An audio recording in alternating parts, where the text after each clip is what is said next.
Hello students and parents, welcome to pep talk info. ಇಷ್ಟು ದಿನ ನಾನು ಒನ್ ಸೆಷನಲ್ಲಿ ಫುಲ್ ಬ್ಯುಸಿ ಆಗಿದ್ದೆ. ಸೊ ಯೂಟ್ಯೂಬಲ್ಲಿ ಒಂದು ವೀಡಿಯೋನೂ ಬಂದಿಲ್ಲ. ಸೊ ಇವತ್ತು ಟೈಮ್ ಸಿಕ್ಕಿದೆ ಅಂತ ವಿಡಿಯೋ ಮಾಡ್ತಾ ಇದ್ದೀನಿ. ಸೊ ಈ ವಿಡಿಯೋದಲ್ಲಿ ನಾನು ಕಂಪ್ಲೀಟ್ KCET ಎಷ್ಟು ರೌಂಡ್ ಆಗುತ್ತೆ, ಆ ರೌಂಡ್ನ ಅಟೆಂಡ್ ಮಾಡೋದಕ್ಕೆ ಪ್ರೊಸೀಜರ್ ಏನು ಕಂಪ್ಲೀಟಾಗಿ ಹೇಳ್ತೀನಿ. ಯಾವ ರೌಂಡಿಂದ ಯಾವ ರೌಂಡ್ಗೆ ಹೋಗಬಹುದು, ಹೋಗೋಕ್ಕಾಗೋದಿಲ್ಲ, ಎಲ್ಲಿ ಸ್ಟ್ರಕ್ ಆಗಬಹುದು, ಎಲ್ಲದು ವಿಡಿಯೋನ ಎಂಡ್ವರೆಗೂ ನೋಡಿ. ಕಂಪ್ಲೀಟ್ ಡೀಟೇಲ್ಸ್ ನಿಮಗೆ ಸಿಗುತ್ತೆ. ಸೊ ಇವಾಗ ಆಲ್ರೆಡಿ ನೀವು ವೆರಿಫಿಕೇಷನ್ ಸ್ಲಿಪ್ಪನ್ನು ಡೌನ್ಲೋಡ್ ಮಾಡ್ಕೊಂಡಿದ್ದೀರಾ.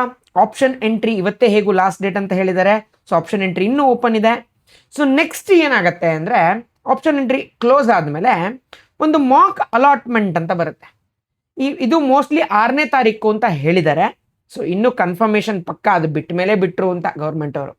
ಸೊ 6ನೇ ತಾರೀಕು ಮಾಕ್ ಅಲಾಟ್ಮೆಂಟ್ ಅಂತ ಬರುತ್ತೆ. ಮಾಕ್ ಅಲಾಟ್ಮೆಂಟು ಫೈನಲ್ ಅಲ್ಲ.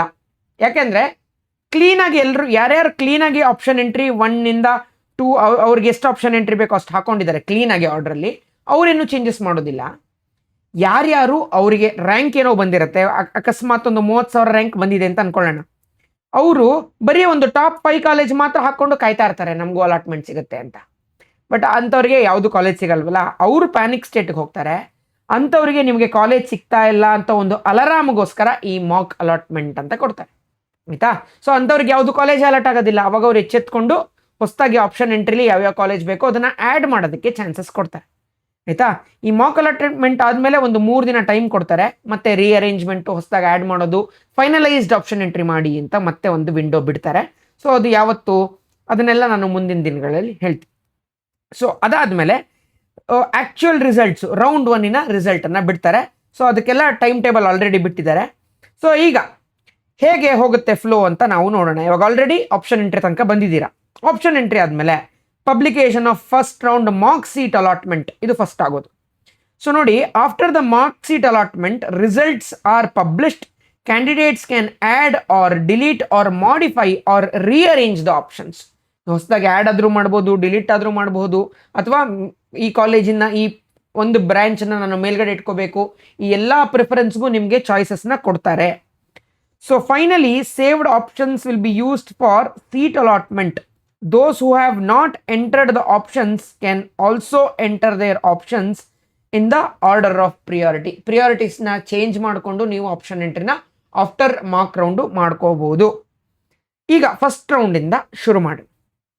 ಸೊ ಫಸ್ಟ್ ರೌಂಡಲ್ಲಿ ನಿಮಗೆ ಸೀಟ್ ಅಲಾಟ್ಮೆಂಟ್ ಬಂತು, ಇವತ್ತು ಸೀಟ್ ಅಲಾಟ್ಮೆಂಟ್ ಬಂತು ಅಂತ ಆದರೆ ನೆಕ್ಸ್ಟ್ ಏನು ಪ್ರೊಸೀಜರು? ಸೊ ಅಂತ ಹೇಳಿದ್ರೆ, ನಿಮಗೆ ಒಂದು ಕೆಲವ್ರಿಗೆ ಕಾಲೇಜ್ ಸಿಗೋ ಥರ ಆಪ್ಷನ್ ಎಂಟ್ರಿ ಹಾಕಿರ್ತೀರ, ಕೆಲವ್ರಿಗೆ ಸಿಗದೇ ಇರೋ ಥರ ಆಪ್ಷನ್ ಎಂಟ್ರಿ ಹಾಕಿರ್ತೀರ. ಸಿಕ್ಕಿದ್ರೆ ಏನು ಮಾಡ್ಬೋದು ಅಂದರೆ, ಸಿಕ್ಕದವ್ರಿಗೆಲ್ಲರಿಗೂ 4 ಚಾಯ್ಸ್ ಕೊಡ್ತಾರೆ ಪ್ರತಿ ರೌಂಡಲ್ಲಿ ಸಿಕ್ಕದವ್ರಿಗೆ. ಸೊ ಸಿಕ್ತು ಅಂತ ಆದರೆ ಏನು 4 ಚಾಯ್ಸು ಅಂದರೆ, ಚಾಯ್ಸ್ 1, ಚಾಯ್ಸ್ 2, ಚಾಯ್ಸ್ 3, ಚಾಯ್ಸ್ 4 ಅಂತ 4. ಚಾಯ್ಸ್ 1 ಏನು ಅಂತ ಹೇಳಿದ್ರೆ, ನನಗೆ ಸಿಕ್ಕಿರೋ ಕಾಲೇಜ್ ಇಷ್ಟ ಇದೆ, ನಾನು ಇಲ್ಲಿ ಅಡ್ಮಿಷನ್ನೇ ತೊಗೊಂಡ್ಬಿಡ್ತೀನಿ ಸಾಕು, ನಾನು ಅಲ್ಪ ತೃಪ್ತ ಕಣಯ್ಯ ಅಂತ ಅನ್ನೋ ಥರ, ಆಯಿತಾ. ನನಗೆ ಈ ಕಾಲೇಜ್ ಸಿಕ್ಕಿದೆಯಲ್ಲ, ನಾನು ಇದಕ್ಕೆ ಹೋಗಿ ಅಡ್ಮಿಷನ್ ತೊಗೊಂಡ್ಬಿಡ್ತೀನಿ ಅಂತ ಅಷ್ಟೇ. ಸೊ ಈ ಚಾಯ್ಸ್ ತೊಗೊಂಡವರು ಫೀಸ್ ಪೇಮೆಂಟ್ ಮಾಡಿ ಆ ಕಾಲೇಜ್ಗೆ ಹೋಗಿ ಡೈರೆಕ್ಟ್ ಅಡ್ಮಿಷನ್. ಸೊ ಯೂಶ್ವಲಿ ಇದನ್ನು ಯಾರು ತೊಗೊಳ್ತಾರೆ ಅಂದರೆ, ಸೊ ಈಗ ನನಗೆ 10,000 ರ್ಯಾಂಕ್ ಬಂದಿದೆ, ನಮಗೆ ಮನೆಗೆ ಹತ್ತಿರ ಇರೋದು RNSIT 10,000 ಇರೋನಿಗೆ ಕೋರ್ಸ್ ಸಿಕ್ಕೇ ಸಿಗುತ್ತೆ. ನನಗೆ ಅದೇ ಬೇಕಾಗಿರೋದು, ಅದೇ ಕಾಲೇಜ್ ಬೇಕು. ಅವನಿಗೆ ಮೊದಲನೇ ರೌಂಡಲ್ಲಿ RNSIT ಸಿಕ್ಕುತ್ತೆ, ಅವ್ನು ಡೈರೆಕ್ಟಾಗಿ ಹೋಗಿ ಚಾಯ್ಸ್ 1 ತೊಗೋತಾನೆ, ಅಡ್ಮಿಷನ್ ಫುಲ್ ಫೀಸ್ ಪೇ ಮಾಡ್ತಾನೆ, RNSITಗೆ ಹೋಗಿ ಸೇರ್ಕೋತಾನೆ ಅಷ್ಟೇ. ಇನ್ನು ಕೆಲವರು 1000 ಒಳಗಡೆ ಬಂದಿದೆ ರ್ಯಾಂಕು, ಆಯಿತಾ. 1000 ಒಳಗಡೆ ಅವನಿಗೆ RV ಕಾಲೇಜ್ ಆಫ್ ಇಂಜಿನಿಯರಿಂಗಲ್ಲಿ ಯಾವುದಾದ್ರೂ ಒಂದು ಬ್ರಾಂಚ್ ಸಿಕ್ಕಿದ್ರೂ ಪರವಾಗಿಲ್ಲ ಅಂತ ಅಂದ್ಕೊಂಡಿರ್ತಾನೆ. ಮೊದಲನೇ ರೌಂಡಲ್ಲಿ ಯಾವುದೋ ಸೈಬರ್ ಸೆಕ್ಯೂರಿಟಿನೋ ಅಥವಾ ನಿನ್ನ ECನೋ ಸಿಕ್ಕಿರುತ್ತೆ, ನನಗೆ ಸಾಕು ಅದು ಅಡ್ಮಿಷನ್ ತೊಗೋತೀನಿ ಅಂತ ಒಂದು ಚಾಯ್ಸ್ 1 ತೊಗೊಂಡು ಅಡ್ಮಿಷನ್ ತೊಗೊಂಡ್ಬಿಡ್ತೀನಿ, ಆಯಿತಾ. ಈಗ ಯಾವುದೋ ಒಂದು ಚಾಯ್ಸ್ ಸಿಕ್ಕಿದೆ, ಬಟ್ ನನಗೆ ಇದಕ್ಕಿಂತ ಬೆಟರ್ ಬೇಕು, ಅಪ್ಗ್ರೇಡ್, ಇದು ಹೋಲ್ಡಿಂಗಲ್ಲಿ ಇರಲಿ, ಯಾಕಂದರೆ ನಾನು ಆಪ್ಷನ್ ಎಂಟ್ರಿ ತುಂಬ ಕ್ಲೀನಾಗಿ ಹಾಕಿದ್ದೀನಿ. ಸೊ ನಮ್ಮಲ್ಲಿ ಆಪ್ಷನ್ ಎಂಟ್ರಿ ಯಾರ್ಯಾರು ಮಾಡಿಸಿದ್ದೀರಾ, ನಿಮಗೆಲ್ಲ ಪರ್ಫೆಕ್ಟಾಗಿ ಪ್ರತಿ ರೌಂಡಲ್ಲೂ ಇಂತಿಂಥದ್ದೇ ಕಾಲೇಜ್ ಸಿಗುತ್ತೆ, ಇಂತಿಂಥದ್ದೇ ಬ್ರ್ಯಾಂಚ್ ಸಿಗುತ್ತೆ. ಸೊ ಇದನ್ನು ಹೋಲ್ಡ್ ಮಾಡೇ ಹೋಗಿ ಅಂತಲೇ ಎಲ್ರಿಗೂ ನಾವು ಸಜೆಷನ್ ಕೊಟ್ಟಿರೋದು. ಸೊ ನಮ್ಮ ಸ್ಟೂಡೆಂಟ್ಸ್ ಎಲ್ಲರೂ ಚಾಯ್ಸ್ 2ನೇ ತೊಗೊಳ್ಳೋ ಥರ ಆಪ್ಷನ್ ಎಂಟ್ರಿ ಕೊಟ್ಟಿದ್ದೀವಿ. ಸೊ ಚಾಯ್ಸ್ 2 ಅಂದರೆ, ಈಗ 1ಇಂದ 50ವರೆಗೂ ಆಪ್ಷನ್ ಎಂಟ್ರಿ ಹಾಕಿದ್ದೀವಿ. ಮೊದಲನೇ ರೌಂಡಲ್ಲಿ 27th ಕಾಲೇಜ್ ಕೋರ್ಸು ನಮಗೆ ಸಿಕ್ಕಿದೆ ರೌಂಡ್ 1ಅಲ್ಲಿ. ಸೊ ಇದನ್ನು ಚಾಯ್ಸ್ 2 ತೊಗೊಂಡ್ರೆ ಏನು, 27 ನಮ್ಮ ಕೈಯಲ್ಲಿ ಹೋಲ್ಡಿಂಗಲ್ಲಿರುತ್ತೆ, 28 ನೆಕ್ಸ್ಟ್ ರೌಂಡ್ಗೆ ಡಿಲೀಟ್ ಆಗುತ್ತೆ. 26 ಮೇಲಿಂದು ಮಾತ್ರ ನನಗೆ ಸೆಕೆಂಡ್ ರೌಂಡ್ಗೆ ಜಂಪ್ ಸಿಗಬೇಕು ಅನ್ನೋ ಥರದ್ದು ಒಂದು ನಮ್ಮದು ನಿರ್ಧಾರ. ಸೊ ನಮ್ಗೆ ಅಪ್ಗ್ರೇಡ್ ಮಾತ್ರ ಬೇಕು, ಡೌನ್ ಗ್ರೇಡ್ ಬೇಡ. ಸೊ ಹಾಗಾಗಿ choice 2 is the safest option if your option entry is really good. ಆಯ್ತಾ? ಸೊ ಇದನ್ನ ಚಾಯ್ಸ್ 2 ಯೂಶಲಿ ಇದನ್ನು ತಗೊಂಡು ಹೋಗೋದು ಸೆಕೆಂಡ್ ರೌಂಡ್ಗೆ. ಚಾಯ್ಸ್ 3 ಅಂದರೆ ಏನು ಅಂದರೆ, ಈಗ 1ರಿಂದ 50 ತನಕ ಆಪ್ಷನ್ ಎಂಟ್ರಿ ಹಾಕಿದ್ದೀರಾ, 27ನೇದು ನಿಮಗೆ ಗೊತ್ತಿಲ್ಲದೆ ಯಾವುದೋ ಒಂದು ಮೆಕ್ಯಾನಿಕಲ್ ಬ್ರಾಂಚ್ ಹಾಕ್ಬಿಟ್ಟಿದ್ದೀರಾ, ನಿಮಗೆ ಬೇಡ ಆಗಿತ್ತು, ಸುಮ್ಮನೆ ಒಂದು ಇರಲಿ ಅಂತ ಹಾಕ್ಕೊಂಡಿರ್ತಾರೆ ಕೆಲವು. ಈಗ ಸಿಕ್ಬಿಟ್ಟಿದೆ, ಆದರೆ ನನಗಿದು ಬೇಡ. ಇದಕ್ಕಿಂತ ಕೆಳಗಡೆ ಒಳ್ಳೊಳ್ಳೆ 28ನೇದು ನನಗೆ ಕೋರ್ CS ಯಾವುದೋ ಒಂದು ಒಳ್ಳೆ ಕಾಲೇಜಲ್ಲಿ ಹಾಕಿದ್ರಿ, ಅದು ಸಿಗೋ ಪ್ರೊಬಬಿಲಿಟಿ ಇತ್ತು. ಬಟ್ ಈ ಮೆಕ್ಯಾನಿಕಲ್ ಹಾಕಿರೋದ್ರಿಂದ ಇದು ಸಿಕ್ಬಿಟ್ಟಿರುತ್ತೆ. ಈಗ ನನಗೆ ಇದು ಬೇಡ, ಇದು ನನಗೆ ಆಪ್ಷನ್ ಎಂಟ್ರಿ ನೆಕ್ಸ್ಟ್ ರೌಂಡಲ್ಲಿ ಸಿಕ್ಕಿದ್ರೆ ಪರವಾಗಿಲ್ಲ ಸೇರ್ಕೋತೀನಿ ಎಂದವರು ಚಾಯ್ಸ್ 3. ಚಾಯ್ಸ್ 3 ಅಂದರೆ ರಿಜೆಕ್ಟ್. ಈ 27ನೇದು ಡಿಲೀಟ್ ಆಗುತ್ತೆ ಬೇಸಿಕಲಿ. ಇವಾಗ 27ನೇದು ಆಪ್ಷನ್ ಎಂಟ್ರಿ 1ರಿಂದ 50 ಹಾಕಿದ್ರಲ್ಲ, 27ರದ್ದು ಮಾತ್ರ ಡಿಲೀಟ್ ಆಗಿ 1ರಿಂದ 50 ಹಂಗೆ ಇರುತ್ತೆ, 27 ಮಾತ್ರ ಖಾಲಿ ಇರುತ್ತೆ ಇವಾಗ. ಸೊ ಇದು ದಟ್ ಈಸ್ ಚಾಯ್ಸ್ 3. ನಮ್ಮ ಸ್ಟೂಡೆಂಟ್ಸ್ಗೆ ಯಾರಿಗೂ ಚಾಯ್ಸ್ 3 ನಾವು ಕೊಡಿಸೋಲ್ಲ. ಆಯಿತಾ? ಚಾಯ್ಸ್ 4, ನನ್ನ ಕಾಮೆಂಟ್ ಕೇಳಿ ಒಂದು ಸೀಟು ಒಳ್ಳೇದು ಸಿಗೋ ಥರ ಇದೆ ನನ್ನದು ರ್ಯಾಂಕು. CET ಸುಮ್ಮನೆ ಹಾಕಿದ್ದೀನಿ, ರೌಂಡ್ 1 ಸಾಕು ನನಗೆ ಅನ್ನೋರು ಚಾಯ್ಸ್ 4 ತೊಗೊಂಡ್ರೆ walking out of KCET without taking any seat, exit basically. ಈಗ ಸೀಟ್ ಅಲಾಟ್ ಆಗಿ, ಈಗ ಅಲಾಟ್ಮೆಂಟ್ ಬಂತು, ಈ 1 2 3 4 ಚಾಯ್ಸು ಕೊಟ್ಟಿದ್ದಾರೆ. ಇದಕ್ಕೊಂದು ವಿಂಡೋ ಅಂತ ಇರುತ್ತೆ, 1 ವಾರ ಟೈಮ್ ಕೊಡ್ತಾರೆ, 1 ವೀಕ್, ಯೂಶಲಿ 1 ವೀಕ್ ಟೈಮ್ ಕೊಡ್ತಾರೆ. 7 ವೀಕ್ ಆಗೋಯ್ತಲ್ವಾ, 1 ವೀಕ್ ಟೈಮ್ ಕೊಡ್ತಾರೆ. 1 ವೀಕಲ್ಲಿ 4ರಲ್ಲಿ 1 ಚಾಯ್ಸ್ ನೀವು ತಗೋಬೇಕು. ತಗೊಂಡಿಲ್ಲ ಅಂದರೆ ನಿಮ್ಮನ್ನು ಡೈರೆಕ್ಟಾಗಿ KCET ಕೌನ್ಸಿಲಿಂಗಿಂದ ಆಚೆ ಹಾಕ್ಬಿಡ್ತಾರೆ. ಆಯಿತಾ? ಸೊ ಚಾಯ್ಸ್ ತಗೊಳ್ದೇ ಇದ್ರೂ ಒಂದು ತಪ್ಪೆ ನಿಮ್ಮದು, ಕೌನ್ಸಿಲಿಂಗಿಂದ ಆಚೆ. ಆಮೇಲೆ ಸೀಟ್ ಬೇಕಾದ್ರೂ ತಗೊಳ್ಳಿಕ್ಕಾಗಲ್ಲ. ಇನ್ನು ಯಾವುದು ಸೀಟೇ ಅಲಾಟ್ ಆಗಿಲ್ಲ, ನೀವೆಲ್ಲ ಆಟೋಮೆಟಿಕ್ ಆಗಿ ನೆಕ್ಸ್ಟ್ ರೌಂಡ್ಗೆ ಕ್ವಾಲಿಫೈ ಆಗಿಬಿಡ್ತೀರಾ. ಆಯಿತಾ? ಸೊ ಚಾಯ್ಸ್ 1 ಆಯ್ತು. ಇವಾಗ ಇದು ರೌಂಡ್ 1 ಆಯಿತು. ರೌಂಡ್ 2ಲಿ ಮತ್ತೆ ರೀಅರೇಂಜ್ಮೆಂಟ್ಗೆ ಆಪ್ಷನ್ ಕೊಡ್ತಾನೆ. ಸೊ ನೋಡಿ, option entry schedule will be published on KE website. ಇವಾಗ ಇನ್ನೂ ಟೈಮ್ ಕೊಟ್ಟಿಲ್ಲ, ರೌಂಡ್ 2 ಇನ್ನೂ ಹೇಳಿಲ್ಲ, ಇನ್ನು ಮುಂದೆ ನಡೆಯುವಂಥದ್ದಲ್ವಾ ಅದು, ಹಾಗಾಗಿ ಇನ್ನೂ ಟೈಮ್ ಕೊಟ್ಟಿಲ್ಲ. ಅದಕ್ಕೆ ಟೈಮ್ ಕೊಡ್ತಾನೆ. Select the option entry link in KCET website and log in to option entry portal. Again ನೀವು ರೀಅರೇಂಜ್ಮೆಂಟ್ ಮಾಡ್ಕೋಬೋದು, ಡಿಲೀಟ್ ಮಾಡ್ಕೋಬೋದು. ಹೊಸದಾಗಿ ಸೇರಿಸ್ಲಿಕ್ಕೆ ಬರಲ್ಲ. ಸೇರ್ಸಕ್ಕೆ ಬರುತ್ತೆ ಯಾರಿಗೆ ಅಂದರೆ MBBS ಹುಡುಗರಿಗೆ. ಯಾರಿಗಾರು ರೌಂಡ್ 1ನಲ್ಲಿ ಇರಲಿಲ್ಲ ಅಲ್ವಾ MBBS ಸೀಟ್ಸ್, ಯಾವುದು ರೌಂಡ್ 2 ಅಷ್ಟರಲ್ಲಿ ಬಂದಿದ್ದರೆ ಆಪ್ಷನ್ ಎಂಟ್ರಿಗೆ ಅವಕಾಶ ಇದೆ. So options entered in first round will be displayed as per first choice opted. So ಇವಾಗ ರೌಂಡ್ 1ಗೆ ಆಪ್ಷನ್ ಎಂಟ್ರಿ ಹಾಕಿದ್ರಲ್ಲ, ಅದು ಆಸ್ ಇಟ್ ಈಸ್ ಹಂಗೆ ಇರುತ್ತೆ. ಅದನ್ನು ಬೇಕಾದ್ರೆ ರೀಅರೇಂಜ್ಮೆಂಟ್ ಮಾಡ್ಕೋಬೋದು ಎಡಿಟಿಂಗಲ್ಲಿ. ರೀಅರೇಂಜ್ಮೆಂಟ್ ಬೇಡ, ಪರ್ಫೆಕ್ಟಾಗಿ ಹಾಕಿದ್ದೀರಾ, ಜಸ್ಟ್ ಅದರನ್ನೇ ಮತ್ತೆ ಕಂಟಿನ್ಯೂ ಸೇವ್ ಆ್ಯಂಡ್ ಸಬ್ಮಿಟ್ ಕೊಟ್ಬಿಡೋದು ಅಷ್ಟೇ. ಆಮೇಲೆ candidates can reorder, delete, modify, alter the options, ಅದೆಲ್ಲ ರೌಂಡ್ 2ಗೆ. Save and submit the option, take the print out of final option. ಇವಾಗ ಏನು ಮಾಡಿದ್ದೀರಾ ಅದೇ ನೆಕ್ಸ್ಟ್ ಸೆಕೆಂಡ್ ರೌಂಡ್ಗೂ ಕಂಟಿನ್ಯೂ ಮಾಡೋದು. ಹೊಸದಾಗಿ ಬೇಕಾದ್ರೆ ರೀಅರೇಂಜ್ಮೆಂಟ್ ಮಾಡ್ಕೊಬೋದು. ಸೊ ಅಲ್ಲಿ ಆಮೇಲೆ ಇದಾಗುತ್ತೆ, ಪಬ್ಲಿಷ್ ಆಗುತ್ತೆ ರಿಸಲ್ಟು. ಅವಾಗ ಮತ್ತೆ ಈ ಸತಿ ಹೋದ್ಸತಿ ಮತ್ತೆ 4 ಆಪ್ಷನ್ ಕೊಡೋನು ರೌಂಡ್ 2ಗೆ. ಚಾಯ್ಸ್ 1, ಚಾಯ್ಸ್ 2, ಚಾಯ್ಸ್ 3, ಚಾಯ್ಸ್ 4 ಹೋದ ವರ್ಷ ಇತ್ತು. ಬಟ್ ಈ ವರ್ಷ ಏನು ಮಾಡಿದ್ದಾರೆ ಗೊತ್ತಾ, ಈಗ ಸೀಟ್ ಯಾವುದೋ ಒಂದು ಸಿಕ್ತು, ಅಪ್ಗ್ರೇಡ್ ಆಗಿದೆ. ಈಗ ಫಸ್ಟ್ ರೌಂಡಲ್ಲಿ ನಿಮ್ಗೆ RNSIT ಸಿಕ್ಕಿತ್ತು ಅಂತ ಅನ್ಕೊಳ್ಳೋಣ, RNSIT. ಸೆಕೆಂಡ್ ರೌಂಡಲ್ಲಿ BMSIT ಸಿಕ್ಬಿಡ್ತು.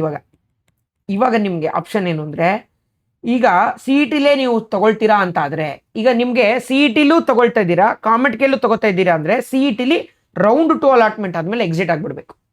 ಯಾಕೆಂದರೆ ಇಲ್ಲಿ ಕೇಳೋದು ಒಂದೇ ಆಪ್ಷನ್, ಚಾಯ್ಸ್ 1 ತಗೊಳ್ಳಿ, ಇಲ್ಲ ಅಂದರೆ ಚಾಯ್ಸ್ 4 ತಗೊಳ್ಳಿ ಅಷ್ಟೇ. ಚಾಯ್ಸ್ 1 ಅಂದರೆ ನನಗೆ ಬಂದಿರೋ ಕಾಲೇಜ್ ಇಷ್ಟ ಇದೆ, ನಾನು ಇಲ್ಲಿ ಹೋಗಿ ಸೇರ್ಕೋತೀನಿ, ಕರೆಕ್ಟ್ ಅಲ್ವಾ, ಅದನ್ನು ತಗೊಳ್ಬೋದು. ಇಲ್ವಾ ನನಗೆ CETನೇ ಬೇಡ ಅಂತ ಹೇಳಿ ಚಾಯ್ಸ್ 4 ತಗೊಂಡು ಎಕ್ಸಿಟ್ ಆಗ್ಬೋದು. No in between, reject and upgrade option ಇಲ್ಲ ರೌಂಡ್ 2ಗೆ. ರೌಂಡ್ 2 ಆದಮೇಲೆ ನೀವು ಫೀಸ್ ಪೇಮೆಂಟ್ ಮಾಡಲೇಬೇಕು. ರೌಂಡ್ 1ನಲ್ಲಿ ಚಾಯ್ಸ್ 2 ತಗೊಂಡವರು ಏನು ಫೀಸ್ ಪೇಮೆಂಟ್ ಮಾಡೋದಿಲ್ಲ, ಚಾಯ್ಸ್ 3 ತಗೊಂಡವರು ಏನು ಫೀಸ್ ಪೇಮೆಂಟ್ ಮಾಡೋದಿರಲ್ಲ. ಲಾಸ್ಟ್ ವರ್ಷದ ತನಕನೂ ಇರಲಿಲ್ಲ, ಈ ವರ್ಷನೂ ಇಲ್ಲ. ಆದರೆ ಯೂಟ್ಯೂಬಲ್ಲಿ ಕೆಲವು ಪುಣ್ಯಾತ್ಮರು ರೌಂಡ್ 1ಗೆ ಫೀಸ್ ಪೇಮೆಂಟ್ ಮಾಡಿ ರೌಂಡ್ 2ಗೆ ಹೋಗಬೇಕು ಅಂತೆಲ್ಲ ಹೇಳಿದ್ದಾರೆ. ದೊಡ್ಡ ದೊಡ್ಡ ಯೂಟ್ಯೂಬ್ ಚಾನಲ್ಗಳು, ಅವ್ರ ಕೌನ್ಸಿಲಿಂಗ್ ಈ ವರ್ಷ ಬಂದಿರೋದಲ್ಲ, ಗೊತ್ತಿರಲ್ಲ. ಅದು ಬಟ್ ನಾವು ಏನೇನೋ ಮಾಡಿದ್ದೀವಿ, ಅಷ್ಟು ಗೊತ್ತು ಇಷ್ಟು ಗೊತ್ತು ಅಂತ ಹೇಳ್ತಾರೆ, ಬಟ್ ಅವ್ರು ಮಾಡಿರಲ್ಲ. ಬಟ್ ಚಾಯ್ಸ್ 1 ತಗೊಂಡ್ರೆ ಮಾತ್ರ ಫೀಸು ಕಟ್ಟಿ ಆ ಕಾಲೇಜೇ ಅಡ್ಮಿಷನ್ ತಗೋಬೇಕು, ಅಪ್ಗ್ರೇಡ್ಗೆ ಆಪ್ಷನ್ ಇರಲ್ಲ. ಈಗ ರೌಂಡ್ 2ದಲ್ವಾ ಮಾತಾಡ್ತಾ ಇರೋದು, ರೌಂಡ್ 2ಲಿ ಚಾಯ್ಸ್ 1 ತಗೊಂಡ್ರೆ ಹಾಗಾದ್ರೆ ರೌಂಡ್ 3ಗೆ ಹೋಗೋಕ್ಕಾಗಲ್ವಾ? ಆಗುತ್ತೆ. ಸೊ ಚಾಯ್ಸ್ 1 ತಗೊಂಡು ನೀವು ನಿಮ್ಮ ಸ್ಟಡಿ ಸರ್ಟಿಫಿಕೇಟು, ಕುಲ ಗೋತ್ರ ಏನೇನು ಇದು ಏನು ಕ್ಯಾಸ್ಟ್ ಸರ್ಟಿಫಿಕೇಟ್ ಎಲ್ಲ ಮಾಡಿಸಿದ್ರಲ್ಲ, ಅದನ್ನೆಲ್ಲ ತಗೊಂಡು ನೀವು ಕಾಲೇಜ್ಗೆ ಹೋಗ್ಬಿಟ್ಟು ನಿಮ್ಮ ಕನ್ಫರ್ಮೇಷನ್ ಸ್ಲಿಪ್ಪನ್ನು ಡೌನ್ಲೋಡ್ ಮಾಡ್ಕೊಂಡು ಕಾಲೇಜ್ಗೆ ಹೋಗಿ ರಿಪೋರ್ಟ್ ಆಗಬೇಕು. ಇದು ಒಂದು ಗೌರ್ಮೆಂಟ್ ಅವರು ಎಕ್ಸ್ಟ್ರಾ ಕೆಲಸ ಪೇರೆಂಟ್ಸ್ಗೆ. ಈಗ ಹೆಂಗೂ ಸುಮ್ಮನೆ ಕೂತಿರ್ತಾರಲ್ಲ ಮನೇಲಿ ಆಪ್ಷನ್ ಎಂಟ್ರಿ ಹಾಕಿದ್ಮೇಲೆ ಸ್ವಲ್ಪ ಓಡಾಡ್ಲಿ ಅಂದ್ಬಿಟ್ಟು ಈ ಥರದ್ದೊಂದು ಮಾಡಿದ್ದಾರೆ. ಆರಾಮಾಗಿ ಚಾಯ್ಸ್ 2 ತಗೊಂಡು 3rd ರೌಂಡ್ಗೂ ಅಪ್ಗ್ರೇಡ್ ತಗೊಂಡು ಅಲ್ಲೇ ಹೋಗಿ ಫೈನಲ್ ಅಡ್ಮಿಷನ್ ತಗೋಬೋದಾಗಿತ್ತು. ಬಟ್ ಬಿಡಲ್ಲ ನಿಮಗೆ, ಸ್ವಲ್ಪ ಟಾಸ್ಕ್ ಮಾಡಿ ಅಂತ. ಈಗ ಬಿಗ್ ಬಾಸ್ಕಲ್ಲಿ ಟಾಸ್ಕ್ ಎಲ್ಲ ಕೊಡ್ತಾರಲ್ವಾ, ಆ ಥರ ಗೌರ್ಮೆಂಟ್ ಅವರು ಒಂದು ಸ್ವಲ್ಪ ಪೇರೆಂಟ್ಸ್ಗೆ ಟಾಸ್ಕನ್ನು ಕೊಟ್ಟಿದ್ದಾರೆ. ಸೊ ಇಲ್ಲೂ ಚಾಯ್ಸ್ 1 ತಗೊಳ್ಳೋದು, ಇದನ್ನೆಲ್ಲ ತಗೊಂಡು ಕಾಲೇಜ್ಗೆ ಹೋಗ್ಬಿಟ್ಟು ಒಂದ್ಸತಿ ಮುಖ ತೋರಿಸಿ ನಾವೇ ತಗೊಳಕ್ಕೆ ರೆಡಿ ಇದೀವಿ ಅಂತೆಲ್ಲ ಮುಖ ಎಲ್ಲ ತೋರಿಸಿ ಅಲ್ಲಿ ಒಂದಿಷ್ಟು ಫೀಸ್ನ ತಗೊಳ್ತಾರೆ. ಸೊ ನೋಡಿ, ಅಲ್ಲೂ ಫೀಸ್ ತಗೊಳ್ತಾರೆ, ವಾಪಸ್ ರೀಪೇ ಮಾಡಬೇಕು ಅಂತ ಗೌರ್ಮೆಂಟ್ ಅವರೇ ಮಾತಾಡಿದಾರಂತೆ. ನನಗೆ ಗೊತ್ತಿಲ್ಲ, ಒಂದ್ಸತಿ ಅವ್ರಿಗೆ ಕೊಟ್ಟ ಮೇಲೆ ಎಷ್ಟರ ಮಟ್ಟಿಗೆ ವಾಪಸ್ ಕೊಡ್ತಾರೆ ಅಂತ ನನಗೂ ಐಡಿಯಾ ಇಲ್ಲ, ಕಾದು ನೋಡೋಣ ಆಯಿತಾ. ಸೊ ಆಮೇಲೆ 3rd ರೌಂಡ್ಗೆ ಪಾರ್ಟಿಸಿಪೇಟ್ ಮಾಡ್ಬೋದು ಆನ್ ಸರ್ಟನ್ ಕಂಡೀಷನ್ಸ್. ಏನು ಸರ್ಟನ್ ಕಂಡೀಷನ್ಸು? 3ನೇ ರೌಂಡ್ಗೆ ಹೋದ್ಮೇಲೆ ಸೀಟ್ ತಗೊಳ್ಳೇಬೇಕು CET-ಲಿ, ಇಲ್ಲಾಂದರೆ FIR ಫೈಲ್ ಮಾಡ್ತೀನಿ ಅಂತ ಹೆದರಿಸ್ಬಿಟ್ಟಿದ್ದಾರೆ ಆಯಿತಾ. ಸೊ ಅಷ್ಟೆಲ್ಲ ರಿಸ್ಕ್ ನಾವಂತೂ ಯಾವ ಸ್ಟೂಡೆಂಟ್ ಜೊತೆ ತಗೊಳಕ್ಕೆ ಇಷ್ಟಪಡಲ್ಲ. ನಾವು ಅದಕ್ಕೆ ಹೇಳ್ತಾ ಇರೋದು, ರೌಂಡ್ 2ಅಲ್ಲಿ ನಿಮಗೆ ಕಾಮೆಂಟ್ ಕೇಳಿ ಇದಕ್ಕಿಂತ ಚೆನ್ನಾಗಿ ಸಿಗ್ತಾ ಇದೆ ಅಂತ ನಿಮಗೆ ಗೊತ್ತಿದ್ದರೆ, ಆಪ್ಷನ್ ಎಂಟ್ರಿ ಅಲ್ಲೂ ಕರೆಕ್ಟಾಗಿ ಹಾಕಿದ್ರೆ ಖಂಡಿತ ನೀವು ರೌಂಡ್ 2ಅಲ್ಲಿ ಚಾಯ್ಸ್ 4 ತಗೊಂಡು ಎಕ್ಸಿಟ್ ಆಗಿಬಿಡಿ. ರಿಸ್ಕೇ ತಗೊಳಕ್ಕೆ ಹೋಗ್ಬೇಡಿ ರೌಂಡ್ 3ಗೆ ಹೋಗೋದು. ಹಾಂ, ಅಂದರೆ ಇಲ್ಲೂ ರ್ಯಾಂಕ್ ಇದ್ರದ್ದು ರ್ಯಾಂಕ್ ಅದ್ರದ್ದು ರ್ಯಾಂಕ್ ಕಂಪೇರ್ ಮಾಡಿ ನಾವು ಹೇಳಿರ್ತೀವಿ, ನಮಗೆ ಸ್ಟೂಡೆಂಟ್ಗೆ ಇಂಥದ್ದು ಸಿಗುತ್ತೆ ಅಂತ ನಮಗೂ ಐಡಿಯಾ ಇರುತ್ತೆ ಅಲ್ವಾ. ನಿಮಗೆ ಐಡಿಯಾ ಇಲ್ಲ ಅಂದರೆ ಹುಷಾರಾಗಿ ಮಾಡಿ, that is left to you ultimately. ಯಾಕಂದರೆ ನಿಮ್ಮ ಪರವಾಗಿ ಆಮೇಲೆ ಬೇರೆ ಯಾರು ಬ್ಯಾಟಿಂಗ್ ಆಡ್ಲಿಕ್ಕೆ ಆಗಲ್ಲ ಆಯಿತಾ. ಸೊ ಆಮೇಲೆ 3rd ರೌಂಡಲ್ಲಿ ಬೇರೆ ಏನೂ ಇಲ್ಲ. ಈಗ ಇಲ್ಲಿ ಚಾಯ್ಸ್ 1 ತಗೊಂಡ್ರಿ, ಇದೆಲ್ಲ ಹೋಗಿ ಸಬ್ಮಿಟ್ ಮಾಡಿದ್ರಿ, ಆಮೇಲೆ ಮತ್ತೆ ಯಾವ್ಯಾವ ಸೀಟ್ ವೇಕೆನ್ಸಿ ಇದೆಯೋ ಅಂತ ನೋಡ್ಕೊಂಡು ಮತ್ತೆ 3rd ರೌಂಡ್ಗೂ ನಾವು ಹೋಗಿ ಅಪ್ಗ್ರೇಡ್ ಮಾಡ್ಕೊತೀವಿ ಅಂದರೆ ಇಲ್ಲಿ ಕೊಟ್ಟಿರೋ ಸರ್ಟಿಫಿಕೇಟ್ಸ್ನೆಲ್ಲ ವಾಪಸ್ ನೀವೇ ಇಸ್ಕೊಂಬರೋದು ನಿಮ್ಮ ಜವಾಬ್ದಾರಿ ಅಂತ ಗೌರ್ಮೆಂಟ್ ಅವ್ರು ಅದೇ ಥರ ಮಾತಾಡಿದ್ದಾರೆ. ಕಾದು ನೋಡೋಣ ಏನೇನು ಆಗುತ್ತೆ ಅಂತ ತಮಾಷೆ ನೋಡಬೇಕು ಅಷ್ಟೇ ಆಯಿತಾ. ಸೊ ರೌಂಡ್ 3 ಹೋದ್ಮೇಲೆ ಬೇರೆ ಆಪ್ಷನ್ ಇಲ್ಲ, ನಿಮ್ಗೆ ಅಪ್ಗ್ರೇಡ್ ಸಿಗ್ತಾ ಆ ಕಾಲೇಜ್ ಫೈನಲೈಸ್ ಆಗುತ್ತೆ. ಓಕೆ, ಇದರಲ್ಲಿ ಏನು ಭಾರಿ ಹೇಳ್ಕೊಳ್ಳೋಂಥದ್ದೇನು ಇಲ್ಲ, ಇಲ್ಲೇ ಫೀಸ್ ಕಟ್ಬಿಟ್ಟಿರ್ತಾರಲ್ವಾ. ಸೊ ಇನ್ನು ಎಲ್ಲ ಜುಟ್ಟು ಜನವಾರ 2 ಅವ್ರ ಕೈ ಕೊಟ್ಟಾಗಿರುತ್ತೆ, ಅವ್ರು ಯಾವ ಸೀಟ್ ಅಲರ್ಟ್ ಮಾಡ್ತಾರೋ ಅದಕ್ಕೆ ಹೋಗಿ ಸೇರ್ಕೊಳ್ಳೋದು ಆಯಿತಾ.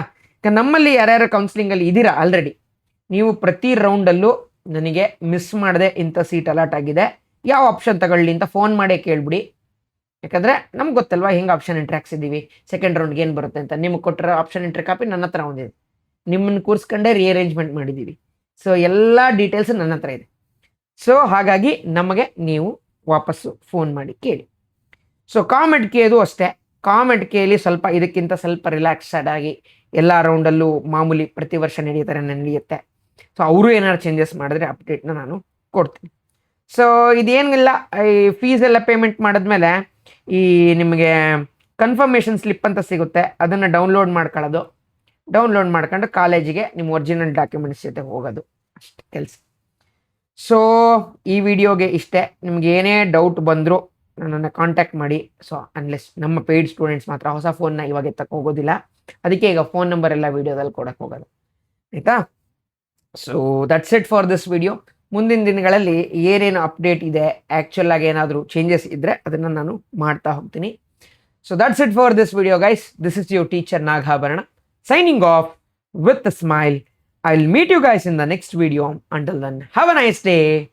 Bye.